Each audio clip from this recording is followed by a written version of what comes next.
राधे राधे। हरे कृष्णा। कैसे हो आप सभी लोग? आशा करती हूँ आप सभी परम मंगल में होगे, स्वस्थ होगे, अच्छे होगे। आप में से बड़े सारे भक्तों द्वारा पूछा गया एक प्रश्न कि आखिर हमें लड्डू गोपाल को सुबह कितने बजे उठाना चाहिए, कितने बजे सुलाना चाहिए। तो ये क्वेश्चन बहुत सारे लोगों द्वारा पूछा गया है। सर्दियों में कितने बजे उठाना चाहिए, गर्मियों में कितने बजे उठाना चाहिए, कृपया करके हमें अवगत कराइए।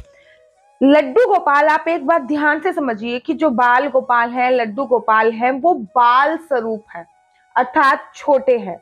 ठीक हमारे श्री धाम वृंदावन में जो बाके बिहारी जी हैं, कितनी अच्छी अनुभूति होती है ना जब हम कहते हैं हमारे श्री धाम वृंदावन में। वृंदावन को हम अपना मानते हैं। ये भी अपने आप में ये एक गुड अनुभूति है, अच्छी अनुभूति है कि वृंदावन के नाम पे कभी भी नहीं निकलता कि वृंदावन में। वृंदावन के नाम पे हमेशा ही ये निकलता है कि हमारे वृंदावन में, जैसे कि हमारा घर हो, और होना भी चाहिए किसी धाम वृंदावन में। कि जब भी मैं बात करती हूँ ना तो मेरे चेहरे पे अचानक से एक स्माइल आ जाती है। तो जो वृंदावन में बाके बिहारी जी हैं वो भी बाल स्वरूप हैं, बच्चे हैं, छोटे हैं। तो जिन्होंने बाके बिहारी जी का प्रादुर्भाव किया था, बाके बिहारी जी को अपने हृदय से उत्पन्न किया था, अगर नहीं पता तो बता देती हूँ। पहले डिटेल में छोटी सी स्टोरी उसकी बता देती हूँ, फिर मैं आपको बताऊंगी कि कितने बजे लड्डू गोपाल को उठाना चाहिए, नहीं उठाना चाहिए। श्री हरिदास जी ने बाके बिहारी लाल को अपने हृदय से प्रकट किया था। एक बार की बात है कि उनके एक शिष्य ने बोला, गुरुजी, आप आंखें बंद करके किसका ध्यान करते हैं? कृपया करके हमें भी उनके दर्शन कराइए। जब भी हम आपके पास आते हैं आप आंखें बंद करके मंद मंद मुस्कुरा रहे होते हो, किसी का ध्यान कर रहे होते हो। आखिर आप किसका ध्यान कर रहे होते हो? कौन सी अनुभूति आप करते हो? कृपया करके हमें अवगत कराइए। तो जिस दिन उस शिष्य का जन्मदिन था, उस दिन श्री हरिदास जी ने समस्त वृंदावन के लोगों को बुलाया, सारे वृंदावन के लोगों को बुलाया, वृंदावन के वासियों को बुलाया। और बिहार पंचमी वाले दिन उन्होंने आंखें बंद करके ध्यान किया। और जब उन्होंने आंखें बंद करके ध्यान किया तो उनके हृदय से एक कृष्ण जी, एक राधा जी प्रकट हुए। राधा जी का तेज इतना ज्यादा था कि चारों तरफ एक प्रकाश छा गया, एक प्रकाश चारों तरफ दिख रहा था। श्री हरिदास जी ने जब आंखें खोली तब उन्होंने देखा कि राधा रानी और श्री कृष्ण जी प्रकट हो गए हैं। तो श्री हरिदास जी ने आंखें बंद करके हाथ जोड़ते हुए राधा रानी से बोला कि मैया, श्री कृष्ण जी का तो श्रृंगार मैं लता पता पत्तों से कर दूंगा, लेकिन आपका श्रृंगार कैसे करूंगा? मैं तो सन्यासी हूं, मैं आपको क्या भोग दिलाऊंगा, मैं आपकी सेवा कैसे करूंगा? मुझे कुछ भी नहीं समझ में आ रहा। कृपया करके आप दोनों एक में समाहित हो जाए। और जब श्री हरिदास जी ने ऐसे ही कहा तो आंखें बंद करी, वैसे ही श्री कृष्ण जी और राधा एक प्रतिमा में समाहित हो गई। और वो प्रतिमा बाके बिहारी में, बाके बिहारी मंदिर में स्थित है। बाके बिहारी जी के नाम से वही प्रतिमा है। उस प्रतिमा को जुगल जोड़ी सरकार भी बोला जाता है, क्योंकि उस प्रतिमा में श्री कृष्ण जी और राधा रानी दोनों की अनुभूति है, दोनों ही समाहित हो रखी हैं। तो जो श्री हरिदास जी थे वो उनको बाल स्वरूप समझते थे, छोटा समझते थे।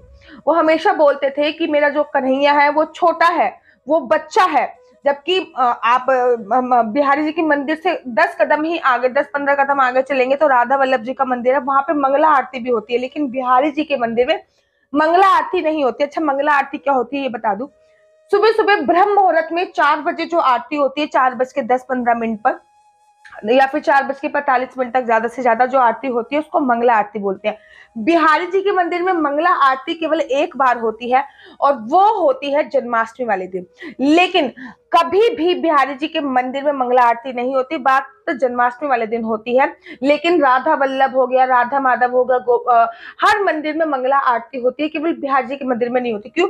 क्योंकि बाके बिहारी जी को बाल स्वरूप समझा जाता है। श्री हरिदास जी उनको बालक समझते थे, इसलिए वो कभी भी उनको सुबह सुबह नहीं उठाते थे। उनका भाव था कि जो मेरा लाला है ना, वो रात को निधि बन गया होगा, निधि बन में उन्होंने नृत्य किया होगा राधा रानी और गोपियों के साथ। अब लाला थक गया होगा, जब लाला थक गया होगा तो लाला को थोड़ी देर सोने दो, तभी लाला को सोने देते हैं वो।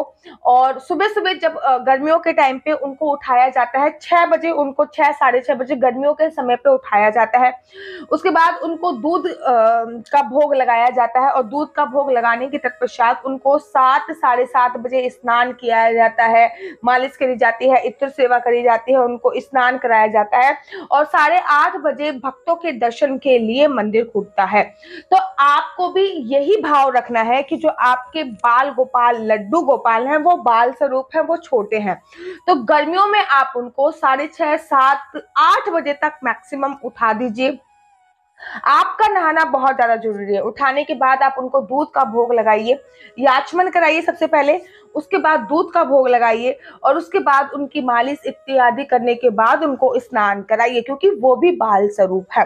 सर्दियों में समय अलग होता है। सर्दियों में बांके बिहारी जी को जो उठाया जाता है वो 7, 7:30 बजे उठाया जाता है, 8 भी बज जाते हैं, और उनको जो दर्शन का टाइम है भक्तों का, वो 9:30 बजे मंदिर खुलता है। तो सर्दियों में आपके जो लाला है उसको थोड़ी देर से उठाइए, क्योंकि सर्दी का टाइम है।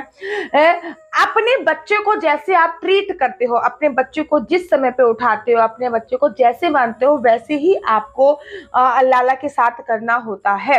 आप अपने बच्चे को देर तक उठाते हो, देर तक सुलाते हो, वो आपके अपने मन के ऊपर भाव होते हैं। कभी कभी ऐसा हो जाता है, मैं आपको बताती हूँ कि मैं घर पे नहीं हो पाती और मेरे जो लाला होते हैं, कभी देर हो जाती है मुझे। कभी प्रेगनेंसी में मेरे साथ ऐसा हो गया कि मैं हॉस्पिटल गई और हॉस्पिटल से काफी देर तक आ पाई, तो मेरे जो लाला थे तो वो देर से सोए, तो मैंने अगले दिन उनको देर से उठाया। ठीक है, वो आपको जन्माष्टमी पे मेरा भाव होता है कि जन्माष्टमी पे हम पूरी रात पूजा अर्चना वंदना करते हैं, तो लाला मेरे देर से सोते हैं जन्माष्टमी पे, तो हम जन्माष्टमी के अगले दिन बहुत देर से लाला को उठाते हैं। नंद उत्सव जब होता है, जन्माष्टमी के अगले दिन नंद उत्सव बनाया जाता है, तो हम लाला को अराउंड 12-1 बजे के आसपास उठाते हैं। इतने सुबह नहीं उठाते, लेकिन लाला के पास हमेशा, लड्डू गोपाल के पास हमेशा हम एक गिलास में पानी भर के रखते हैं, कुछ ड्राई फ्रूट्स या फिर मिश्री रखते हैं। अगर चींटियां ज्यादा हो जाती हैं तो मिश्री की जगह हम ड्राई फ्रूट्स का उपयोग करते हैं। ठीक है, तो लाला के पास हमेशा ये चीजें भर के रखो। और आपके अपने मन के भाव होते हैं, जैसे कि कभी हमारे घर पे जागरण होता है, या फिर कोई भी सांस्कृतिक कार्यक्रम होता है, या फिर कोई भी कार्यक्रम होता है, तो अगर हमारे बाल गोपाल देर से सोते हैं तो हम देर से ही उनको उठाते हैं। वो आपके मन के ऊपर बात है। मैंने आपको एग्जैक्ट एक टाइमिंग बता दी, तो ये नहीं है कि अगर आपके लाला देर से सो रहे हो तो आप उनको देर से ही उठाओगे, जल्दी उठाओगे, नहीं। ये टाइमिंग मैंने कैजुअल बताई कि इस टाइम पे उठाया जाना चाहिए। जैसे कि गर्मियों में 6:30 से 7 बजे के बीच में आपको उठाना है, सर्दियों में 7:30 से 8 बजे के बीच में आपको लाला को उठाना ही उठाना है। लेकिन वही मैं दोबारा बोलूंगी कि जिस प्रतिक्रिया से आपके लाला सो रहे हैं, उस प्रतिक्रिया से ही आपको उठाना चाहिए। आशा करती हूँ कि आपको मेरी वीडियो अच्छी लगती होगी। अगर आपको मेरी वीडियो अच्छी लगती है तो आप अपना YouTube चैनल हरि बोल को लाइक, शेयर, सब्सक्राइब करना बिल्कुल भी मत भूलिए। तब तक के लिए मुझे दीजिए इजाजत। राधे राधे, हरे कृष्णा, हरि बोल। आपके और भी कोई भी प्रश्न हो, किसी भी चीज से संबंधित, पूजा पाठ से संबंधित आपकी कोई भी प्रश्न हो, तो आप मेरी इंस्टाग्राम आईडी डॉक्टर आशु दीदी, आप इंस्टाग्राम पे जाइए, डॉक्टर आशु दीदी लिखिए, आपको मेरी इंस्टाग्राम आईडी मिल जाएगी। आप मेरी इंस्टाग्राम आईडी पे मुझसे प्रश्न कर सकते हो, मैं जल्दी से जल्दी उनका उत्तर देने की कोशिश करूंगी। राधे राधे, हरे कृष्णा।